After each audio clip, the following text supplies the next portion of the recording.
Um dos possíveis cálculos que a gente pode fazer quando estamos falando de questionários do tipo Likert é a análise de consistência, e essa pode ser calculada através do alfa de Crombat. Bem, para fazer o cálculo do alfa de Crombat, a gente vai precisar dos dados, e esses dados podem ser diretamente digitados na planilha do SPSS, ou então eles podem ser importados. Para importar do Excel, basta a gente ir em Arquivo, Importar dados, selecionar a fonte Excel. Aí ele vai abrir uma janelinha, onde a gente pode localizar então essa pasta no nosso computador. Então aqui a gente pode visualizar todas as respostas de cada um dos estudantes para o nosso questionário Likert. Vejam que nessa primeira coluna eu tenho o nome dos alunos que responderam o meu questionário. Então, aluno 1, A1, aluno 2, aluno 3 e assim sucessivamente. E aqui eu tenho a resposta de cada uma dessas pessoas a cada uma dessas perguntas. Então, para fazer o cálculo do alfa de Crombat, como é que eu faço? Vem analisar, escala, análise de confiabilidade. Então, para fazer análise de consistência, eu vou precisar agrupar as questões que eu entendo serem referentes ao mesmo construto, ou seja, as questões que têm o intuito de medir a mesma informação. Então, por exemplo, nesse questionário em específico, é um questionário construído para mensurar o sentimento de autonomia, o sentimento de competência, o sentimento de pertença. É um questionário feito com 34 questões para medir esses três fatores. Então, a primeira pergunta que eu tenho que ter em mente é quais questões eu trabalho a ideia de autonomia. Autonomia, por exemplo, está na questão 1. Então, eu pego essa questão 1 e envio ela para o grupo. Faço a mesma coisa com a questão 4, 9, 11, 17, 21, 27, 29 e 34. Porque, de acordo com o meu referencial teórico, é o conjunto dessas questões que vai me dar a ideia de que a pessoa tem uma percepção ou não de autonomia. Então, eu agrupo todas essas questões e solicito que o programa faça análise estatística. Para isso, eu clico em análise estatística, vai abrir uma janela e aí eu seleciono quais informações eu quero que o programa me dê. Eu quero que o programa me fale qual é a escala, qual o valor do alfa se algum item foi excluído. Porque saber que o alfa pode aumentar ou diminuir se eu excluir algum item é uma informação muito importante para saber o que fazer com o meu questionário. Então, depois de selecionar as informações que me interessam, eu clico em continuar, clico em OK e aí ele faz a conta e gera para mim um output.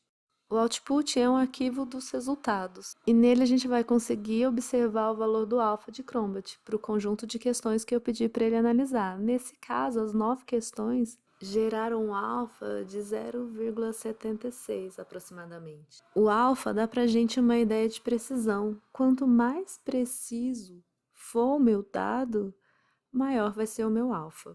É como se ele me dissesse que essas questões, elas de fato estão medindo o mesmo fator, o mesmo construto. E sabendo que o maior valor possível de alfa é 1, quanto mais perto a gente estiver de 1, significa que mais precisas são as questões em torno de um único fator. Nesse caso específico, esse alto valor para o alfa indica que essas 9 questões estão medindo bem um fator que eu chamei de autonomia, que o meu referencial teórico me permitiu chamar de autonomia. E aí, descendo um pouquinho o nosso output, a gente consegue ver outras informações, como qual vai ser o valor do alfa caso eu remova alguma das questões. Por exemplo, se eu excluir a primeira questão, o alfa vai deixar de ser 0,76 para ser 0,72. Portanto, não é interessante fazer a exclusão da questão, já que ela diminui a precisão do meu fator. E se eu excluir a questão 4, eu também vou diminuir essa precisão. Se eu excluir a questão 9, vai ficar aproximadamente constante. Se eu excluir a questão 11, também diminui. Se eu excluir a questão 17, melhora um pouquinho. Se eu excluir a questão 21, piora. Se eu excluir a 27, piora. Se eu excluir a 29, piora. Se eu excluir a 34, piora. Ou seja, para esse conjunto de questões, a única possibilidade que eu tenho para tentar tornar o meu questionário mais preciso em torno desse fator é fazer a exclusão de uma única questão. Para melhorar a precisão, então eu preciso excluir a questão 17. Mas antes de excluir, é sempre importante a gente pensar se de fato eu devo excluir. Por quê? Melhorou o suficiente para que eu tenha esse trabalho de remover, de interferir, de afetar o questionário já proposto pela literatura, já validado pela literatura, para ter essa pequena melhora? Então, repare que não é só uma decisão matemática, não é só a questão de melhorou ou piorou. Tem mais fatores envolvidos e isso só o pesquisador pode decidir. Se ele quer correr o risco de afetar, interferir o questionário do autor original, ou se ele considera que essa melhora não foi significativa o suficiente para fazer qualquer alteração e ele se contenta com esse valor de 0,76, que é um valor muito bom. Mas aqui a gente vai fazer o cálculo só para ver o que acontece. Então a gente vai analisar escala, análise de confiabilidade, tira essa questão do nosso conjunto de fatores a ser analisado, ou seja, seleciona a questão 17 e clica com a setinha para ela voltar para o grupo inicial, ou você dá 2 cliques nela que ela volta de onde ela veio. Depois, basta clicar OK, porque as informações de estatística que a gente deseja já estão salvas no nosso sistema. Clico OK e meu alfa então passa a ser de 0,81. Quando a gente vai para a tabela analisar o que vai acontecer se eu optar por remover outras questões, a gente consegue observar que se eu retirar a questão 9, eu deixo de ter um alfa de 0,81 e passo a ter um alfa de 0,82. Ou seja, novamente uma pequena melhora. Então, seguindo o padrão, a gente vai remover também a questão 9 para melhorar a precisão do nosso questionário, sem levar em consideração a questão que eu falei sobre o questionário original, sobre o autor. Quando a gente está construindo um questionário, principalmente do zero, a vantagem da gente pensar em fazer esse procedimento para remover questões é fazer um questionário preciso e curto. Por quê? As pessoas, quando pegam um questionário para responder, e o questionário é grande, elas sentem preguiça de responder. Então, quanto menor e simultaneamente preciso for o teu questionário, melhor. O objetivo não é fazer um questionário tipo Enem, né? 200 mil questões. O objetivo é fazer um questionário conciso, mas ele também não pode ser demasiadamente curto a ponto de sacrificar a precisão ou a ponto de eu não conseguir nem fazer a mensuração dessa precisão. Então, é um balanço, né, entre precisão e tamanho. Assim, com um questionário menor, eu consigo ter uma maior adesão de respondentes para o meu questionário. Então, a gente vai de novo remover essa questão. Então, a gente volta lá em analisar a escala, análise de confiabilidade e remove a questão 9.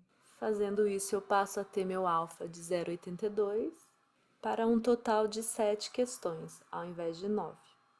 Eu volto novamente para a tabela de estatística de item total para verificar se existe a possibilidade de remover alguma outra questão. Quando eu faço isso, eu observo que remover qualquer questão nessa condição nova não vai gerar qualquer tipo de melhora. Então, a gente para por aqui e não remove mais nenhuma questão. Assim, o fator autonomia passa a ter como componentes a questão 1, 4, 11, 21, 27, 29 e 34. Agora, a gente vai repetir o mesmo cálculo para os outros fatores. Então, a gente remove todas essas questões desse conjunto autonomia e monta o conjunto da competência. Assim, a gente vai adicionar todas as questões que previamente eu construí pensando na ideia de competência. São elas 2, 5, 7, 8, 10, 13, 14, 15, 16, 19, 20, 23, 24, 26, 30, 31, 32. Novamente, não precisa mexer em estatística, clico OK, gero o output. O output mostra para mim que eu tenho um alfa de Cronbach de 0,84. A gente vai novamente para a tabelinha e observa que se eu remover a questão 2, diminui, a 5 diminui, a 7 diminui, a 8 diminui, a 10 diminui, a 13 diminui, a 14 aumenta, a 15 diminui, a 16 diminui, a 19 diminui, a 20 diminui, 23 diminui, 24 diminui, 26 diminui, 30 diminui, 31 aumenta e 32 diminui. Então, seguindo o padrão, a gente vai de novo remover, vamos começar removendo a questão 14. Basta em analisar, escala, análise de confiabilidade e remover a questão 14 do nosso conjunto. Como já previsto, ao remover a questão 14, o alfa passa a ser 0,88. Olhamos de novo para a tabela para verificar se há possibilidade de remover outra questão. Percebemos que a remoção da 31 vai ocasionar uma pequena melhora, então a gente remove a questão 31. Removendo a questão 31, a gente passa a ter um alfa de 89. Olha de novo para a tabelinha e verificamos que não há nenhuma outra questão que faça a consistência interna aumentar. Portanto, não vamos mais remover nenhuma questão. Dessa forma, o fator competência passa a ser 2, 5, 7, 8, 10, 13, 15, 16, 19, 20, 23, 24, 26, 30 e 32. Próximo fator para analisar, pertencimento. Primeiro passo, remove todas as questões que estão no grupo de análise e então adiciona as questões que competem à ideia de pertencimento, que é 3, 6, 12, 18, 22, 25, 28 e 33. Clica em OK e vai gerar um resultado com alfa de 0,8. Olhamos a tabela e percebemos que se removemos a questão 33, o alfa vai passar a ser 0,88. Então, a gente vai remover a questão 33. Removemos e passamos então a ter o alfa de 0,88. Olhamos de novo na tabela e percebemos que não há nada que possa ser feito para melhorar a nossa consistência interna, então a gente para por aqui. Portanto, finalizamos nosso questionário com a pertença sendo 3, 6, 12, 18, 22, 25 e 28. Então, é importante, vocês estão partindo de um questionário inicial, esse questionário inicial pode ser que tenha algumas questões removidas e a remoção de cada questão precisa ser justificada.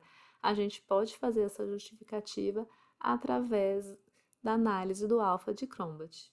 Então, mostrem os cálculos.